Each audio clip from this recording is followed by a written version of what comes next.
Salam alaikum et bienvenue dans une nouvelle vidéo de motivation. Cette fois-ci avec un exercice d'espace vectoriel de dimension finie. Alors vous êtes en train de le voir, cet exercice, on a demandé de déterminer le noyau et l'image dans chacun des cas suivants. Alors vous allez réfléchir bien sûr. Une fois que vous avez réfléchi, voilà, nous sommes passés tout de suite à la solution. Alors là, je tiens juste une petite remarque rapidement. En général, les élèves, la plupart n'ont pas de problème avec le Caire pour le déterminer. Tandis que pour l'image, il y a des élèves qui trouvent un petit peu des problèmes. On va les régler ici. Comment? Bien.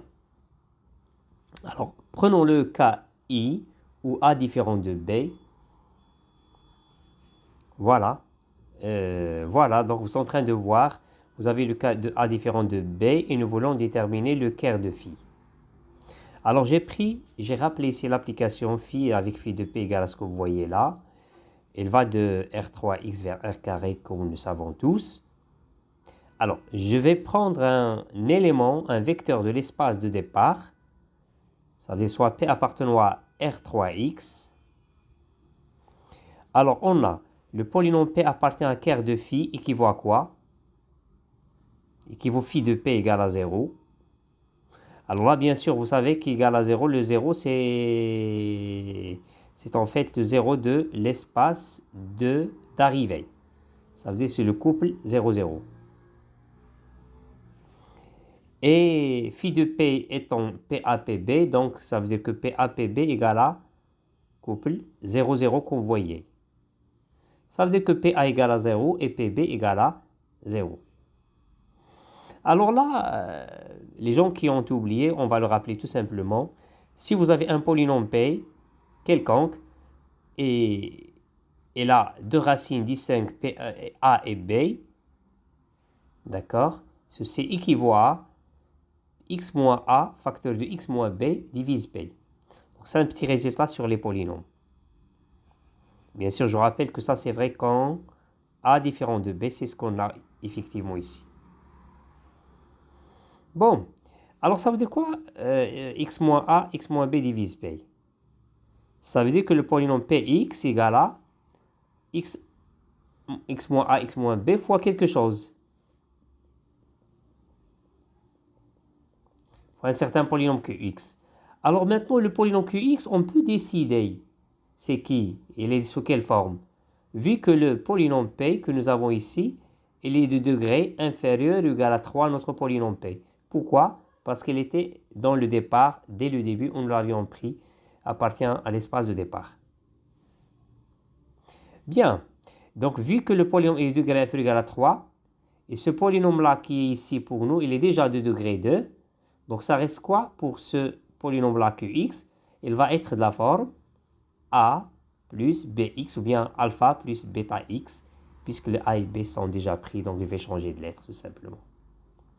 Alors c'est exactement ce que j'ai ici.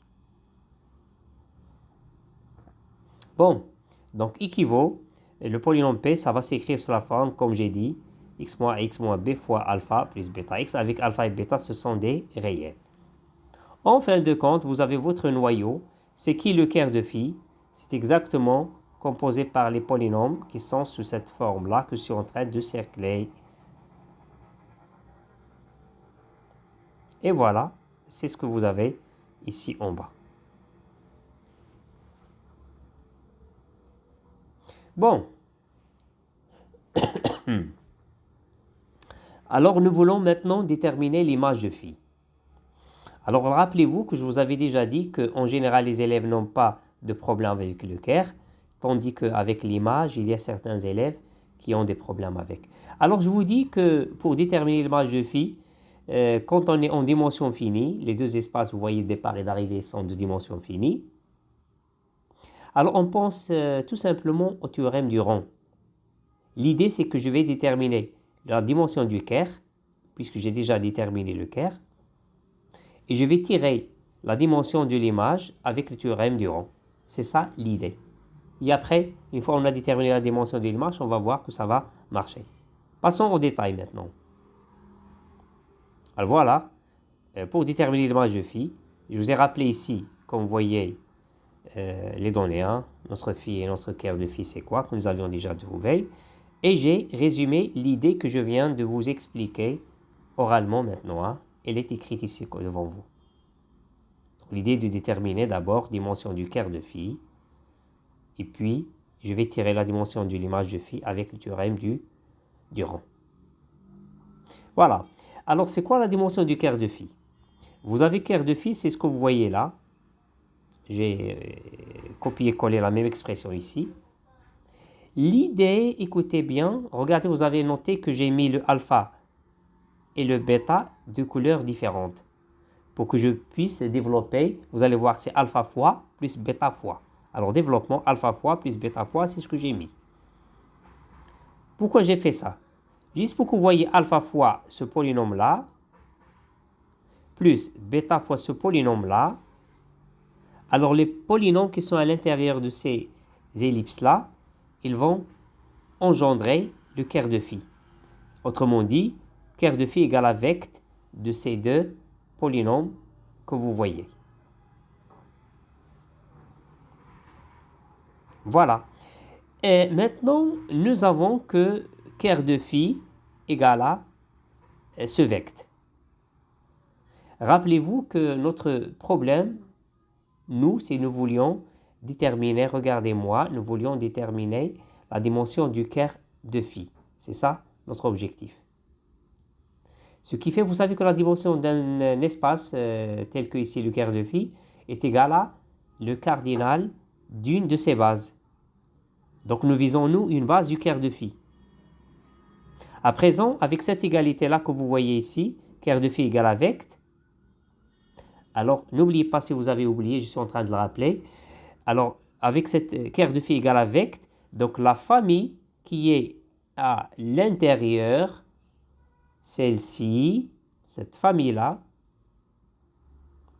ça constitue donc une famille génératrice de cœur de phi.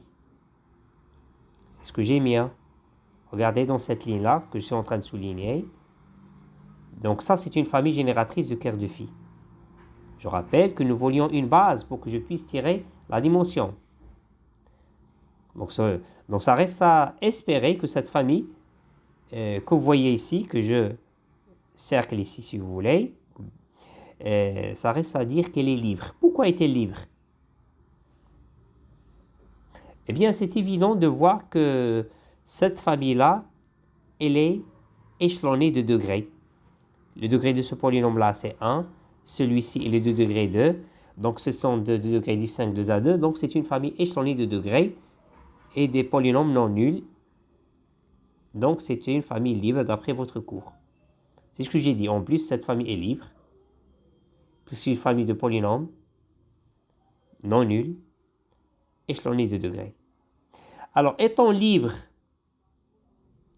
et génératrice, cette famille-là, alors, ça va être une base de cœur de phi. C'est ce que j'ai mis en bas. Je le souligne. Donc, c'est une base de cœur de phi. Notre problème initial, donc, c'est la dimension. C'est quoi donc la dimension? C'est le cardinal de cette base. Cette base, elle est constituée par deux éléments, comme vous voyez. Donc, la dimension de cœur de phi est égale à 2. Maintenant, nous allons tirer la dimension de l'image de phi, comme on avait déjà dit en haut dans la description. Alors, on a une dimension de cœur de phi égale. Donc, je vais, avec le théorème du rang, je vais tirer la dimension de l'image. Voyons détail tout de suite. Alors là, regardez, je vais passer tout simplement à appliquer le théorème du rang à cette application linéaire L qui va de cet espace vers cet espace. Alors, le théorème du rond, c'est exactement dimension du cœur plus dimension de l'image égale à dimension du cœur plus dimension de l'image égale à dimension 2. Alors là, faites attention. Fort heureusement qu'on a une application dont l'espace de départ et l'arrivée ne sont pas de la même dimension. Donc, il faut qu'on soit précis. Alors là, on s'intéresse à dans le théorème d'Héron la dimension de l'espace de départ. C'est ce que j'ai marqué ici. Voilà. Alors, nous avions la dimension du Caire, c'est quoi? Nous avions dit que la dimension du Caire, c'était 2, que nous avions trouvé. La dimension de R3X, vous savez, c'est 3 plus 1, donc c'est 4 ici. Et du coup, la dimension de l'image, ça sera quoi? Ça sera 4 moins 2 qui est 2. Les jeunes, la description de tout à l'heure, surtout que l'idée, ça ne doit pas vous embêter après. On a tiré la dimension du Caire et par la suite la dimension de l'image par le théorème d'Héron. Et je vous ai dit que ça sera facile de déterminer l'image, une fois on a déterminé sa dimension. Comment? Voyons le détail. Alors regardez, on a donc la dimension de l'image égale à 2. Mais l'image, c'est un sous-espace de quel espace? De l'espace d'arrivée. L'arrivée, vous voyez qu'elle est ici, le R carré. Dimension de l'image égale à 2, mais le 2, c'est la dimension de R carré. Alors, dans ce cas-là, l'image, c'est un sous-espace de R carré, elles ont la même dimension. Sous-espace de même dimension et la même dimension de l'espace, donc ils sont égaux. Donc, l'image, ça va coïncider avec l'espace tout simplement entier qui est le R carré. Voilà. Alors là, une fois on a trouvé le Caire et l'image qu'on voyait, maintenant on va passer à travailler le même problème, mais avec le cas où A égale à B. Donc vous allez voir qu'il y a des choses qui vont être les mêmes, donc je ferai vite, mais je vais m'arrêter là où il y a des idées qu'on n'a pas encore vues. Alors passons à A égale à B. Alors voyons rapidement le cerveau les choses qui sont faciles. Supposons A égale à B, c'est quoi le Caire de phi? Soit P appartenant à A, P appartient à Caire de phi, équivaut phi de P égale à 0. J'ai repris la même chose. P A, P B égale à 0, 0. P A égale à 0 et P B égale à 0. Mais on a déjà A égale à B, je vais laisser seulement A, puisque A égale à B. Donc équivaut P de A égale à 0. P A égale à 0, ça veut dire que P A égale à PB égale à 0, comme on a vu. Alors maintenant, ça veut dire que x moins a divise le polynôme px. Alors si vous avez, je rappelle les gens qui ont oublié là encore, si vous avez a est une racine de p, c'est un résultat des polynômes, équivaut à x moins a divise p. Donc je vais avoir que x moins a divise tout simplement le p. Parfait. Alors le p de x, ça sera sous quelle forme? Ça sera la forme x moins a fois un certain polynôme q de x. Comme on avait fait en haut, ça il est déjà de degré 1, mais le polynôme p, on avait déjà dit en haut, il est de degré inférieur ou égal à 3. D'accord? Degré inférieur ou égal à 3. Et ça c'est déjà degré, qu'est-ce que j'ai dit ici? C'est degré 1. Bon, d'accord. Ça c'est degré 1, et ça c'est degré inférieur ou égal à 3. Donc ici, ça va rester la marge pour alpha plus bêta x plus gamma x carré. C'est ce que j'ai mis exactement dans la dernière ligne que vous voyez ici. Alors le même jeu, ça va se rejouer. Je vais développer avec les constantes, ou bien avec les paramètres alpha, bêta, gamma. Donc je mettrai que le polynôme, le Caire de phi plutôt, c'est exactement ça. Et de la même manière, je vais déterminer la dimension du Caire de phi. Excusez, pour la question du Caire de phi, c'est fini. Hein. Maintenant, je parle de la détermination de l'image. La dimension de l'image d'abord, et puis avec le théorème d'Héron, et puis je vais tirer l'image de phi. Alors, j'ai appliqué ça encore, le théorème d'Héron, avec la même idée. Et vous allez voir que ça sera fini. Hein. Alors d'abord, c'est quoi la dimension du Caire de phi? J'ai développé ici.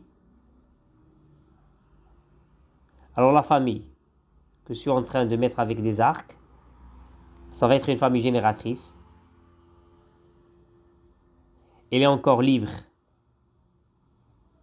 puisque de famille de polynômes non nuls et échelonnés de degrés.